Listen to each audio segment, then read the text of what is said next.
नमस्कार, मी डॉक्टर उदय फुटे, विभाग प्रमुख अस्थिव्यंगोपचार विभाग, सेठ नंदलाल धूत हॉस्पिटल, छत्रपती संभाजीनगर। मी या रुग्णालयामध्ये मागच्या 26 वर्षापासून कार्यरत आहे। मी आणि माझे सहकारी मिळून ऑर्थोपेडिक्स डिपार्टमेंट मधील सर्व काही शस्त्रक्रिया या ठिकाणी आमच्यातर्फे केल्या जातात।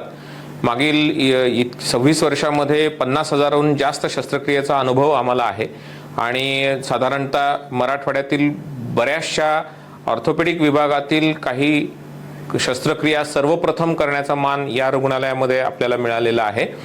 या ठिकाणी आम्ही सांधे प्रत्यारोपणाची शस्त्रक्रिया, मणक्यांच्या सर्व प्रकारच्या जटिल शस्त्रक्रिया आणि अपघातात रूटीन ॲक्सिडेंट्स किंवा त्याच्यातले काही कॉम्प्लेक्स ज्या सर्जरीज असतात त्या सगळ्या प्रकारे आम्ही यशस्वीपणे इथे काम करतो। माझ्याबरोबर माझे दोन्ही सहकारी आहेत, ते पण या क्षेत्रामध्ये अतिशय तज्ञ आहेत आणि आम्ही सर्वजण मिळून एक युनिट म्हणून या ठिकाणी हे काम केलं जातं। थँक्यू।